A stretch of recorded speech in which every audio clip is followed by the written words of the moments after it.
नमस्कार साथियों, मेरा नाम है प्लेंग साज्ञान। आज को हम समझने वाले हैं मणिपुर का हिस्ट्री को। तो चलो वीडियो को शुरू करते हैं। तो सबसे पहले हम यहाँ में देखेंगे मणिपुर हिस्ट्री, यानी कि आज को हम मणिपुर हिस्ट्री को हम आज को आसान भाषा में जानने के लिए कोशिश करेंगे। तो चलो देखते हैं एंशिएंट एंड अर्ली हिस्ट्री। तो सबसे पहले सबसे पुराना जो अर्ली समय में जो मणिपुर का हिस्ट्री कैसा था। तो सबसे पहले हम यहाँ में देखते हैं number 1 point. The earliest known kingdom in Manipur was कांगलेपाक। जी हाँ दोस्तों, सही सुना। सबसे पुराना सबसे पहला जो मणिपुर का जो किंगडम है जिसका नाम है कांगलेपाक, यानी कि ये जो मणिपुर का जो नाम है सबसे पहले जाना जाता था कांगलेपाक के नाम से। यानी कि सबसे पहले सबसे पुराना ये जो मणिपुर का जो नाम है मणिपुर नहीं था, यानी कि सबसे पहले जो नाम है कांगलेपाक के नाम से जाना जाता था।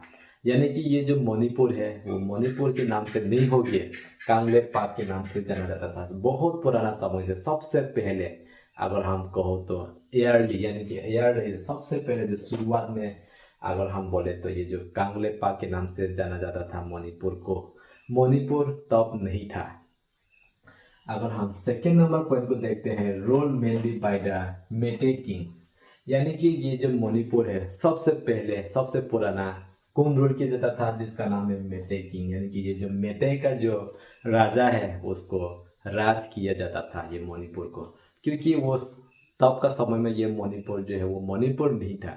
तब का समय में ये जगह का नाम है कांगलेपाक। ये कांगलेपाक को कौन रूल किया जाता था, मेटे किंग। यानी कि जो मेटे जो किंग है वो रूल किया जाता था पूरा कांगलेपाक एरिया को। कांगलेपाक यानी कि मणिपुर को। पहले पहले समय में मणिपुर नहीं था, कांगलेपाक था। फ्रॉम अराउंड 33 CE, यानी कि ये जो कांगलेपाक है उसे 33 CE से रूल करके आ रहा है मेटे किंग। यानी कि मेटे का जो राजा है वो रूल करके आ रहा है बहुत समय तक। यानी कि हम यहाँ में देखने को मिलता है ये जो मेटे लोग है वो बहुत समय से बहुत पुराना से ये जो मणिपुर है उसको राज करके आ रहा है। According to the traditional record like the Cheitharol Kumbaba. जी हाँ दोस्तों, सही सुना आपने। यहाँ में लिखा है चैथारोल कुंबाबा, यानी कि ये जो चैथारोल जो कुंबाबा है वो एक ट्रेडिशनल डॉक्यूमेंट है। किसका डॉक्यूमेंट है, ये जो मेटे किंग यानी कि राजा का जो मेटे राजा का ये एक डॉक्यूमेंट है। यहाँ में बहुत सारा पुराना बहुत सारा हिस्टोरी बहुत सारे इवेंट्स यही में लिख के रखा जाता था। यही से हम हिस्टोरी बहुत ही जो पुराना वाला चीज़ों को हम समझने के लिए कोशिश करते हैं। ये चैथारोल कुंबाबा, ये जो चैथारोल कुंबाबा है वहाँ में एक क्रॉनिकल्स यानी कि बहुत सारा line by line serial wise पूरा लिख के रखा हुआ है। बहुत ही पुराना में कौन सा राजा रूल करता था, कौन सा समय में क्या हुआ था, कौन सा वार हुआ था, कौन सा कॉन्फ्लिक्ट हुआ था, वो सब चीज़ों के बारे में मणिपुर में ये चैथारोल कुंबाबा में वहाँ में लिख के रखा जाता था। ये जो चैथारोल कुंबाबा का जो एक डॉक्यूमेंट है उसके हिसाब से सबसे पहले जो मेटे किंग है वो राज करता था 33 CE से। यानी कि ये बहुत ही पुराना से राज कर रहा था मणिपुर को। पहले मणिपुर नाम नहीं था, पहले का जो नाम था कांगलेपाक। मणिपुर का जो सबसे पुराना सबसे पहला सबसे ओरिजिनल जो नाम है वो कांगलेपाक।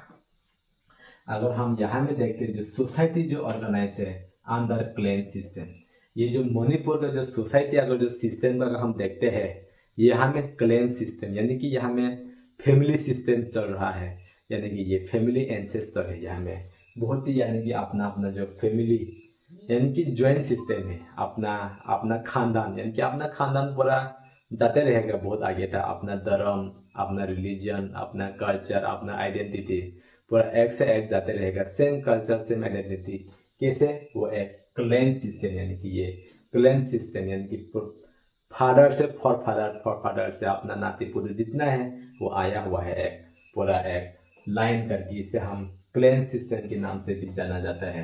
With a strong indigenous religion called Sanamahism, यानी कि ये जो मणिपुर में बहुत ही पुराना समय से ये सना माहिजम को फॉलो करता था। यानी कि ये लोग का जो ये धर्म होता था सना माहिजम। ये सना माहिजम धर्म क्या होता है, ये सना माहिजम धर्म वो होता है जो नेचर को पूजा करते हैं। ये नेचर क्या क्या हो सकता है, जैसे आप सन हो सकता है, आर्ट हो सकता है, वाटर हो सकता है, फायर हो सकता है। यानी कि ये जो नेचर है हमें बहुत कुछ देता है, इसलिए हम नेचर को पूजा करते हैं। ये मेते लोग था सबसे पहले, सबसे पुराना, यानी कि ये लोग सनामाहिज्म को फॉलो करता था। ये सनामाहिज्म क्या होता है वो, यानी कि ये नेचर को पूजा करने वाला चीज़ को हम कहते हैं सनामाहिज्म। क्योंकि ये जो सन है, सन से हमको क्या मिलता है, वो रोशनी मिलती है, यानी कि लाइट मिलता है। वो सनलाइट की वजह से हम इस धरती पे रह रहा है। उसके बाद अगर हम बोले तो धरती, अर्थ, हम अर्थ पे हम घर बना के बैठ रहा है, यानी कि हम धरती पे सर्वाइव कर रहा है। वाटर यानी कि पानी, हम पानी पी के अपना जो प्यास है वो बुझ रहा है। ये फायर, ये आग से हम लोग अपना खाना सब्जी बना के खाते हैं। तो इसका मतलब कहीं ना कहीं ये जो नेचर है हमें बहुत कुछ देता है, इसलिए हम नेचर को पूजा करता था पहले समय में, यानी कि बहुत पहले ज़माना में ये सनामाहिज्म जो है वो नेचर को पूजा करता था मणिपुर में मेते लोग। अभी समझते हम मेडिवल पीरियड, यानी कि मणिपुर में मेडिवल पीरियड में क्या हुआ है और मेडिवल पीरियड में क्या बदलाव आया है, वो भी 15 से लेकर 18 सेंचुरी के अंदर में। यानी कि 15 सेंचुरी और 18 सेंचुरी के बीच में क्या बदलाव आया है, हम यहाँ में क्या क्या देखने को मिला है। तो सबसे पहले हम यहाँ में हिंदू इन्फ्लुएंस होते हुए देखने को मिला है मणिपुर में। यानी कि मणिपुर में हिंदुज़म जो धर्म जो है वो इन्फ्लुएंस होते हुए देखने को मिला है यहाँ में। Strongly during the ring of king पाहिबा, यानी कि किंग पाहिबा के समय में ये जो हिंदुज़म है वो एडॉप्ट करते हुए हम यहाँ में देखने को मिले हैं, वो भी अर्ली 1700, यानी कि 1700 में ये जो किंग पाहिबा के द्वारा ये जो हिंदुज़म का जो धर्म है उसको एडॉप्ट किया गया है।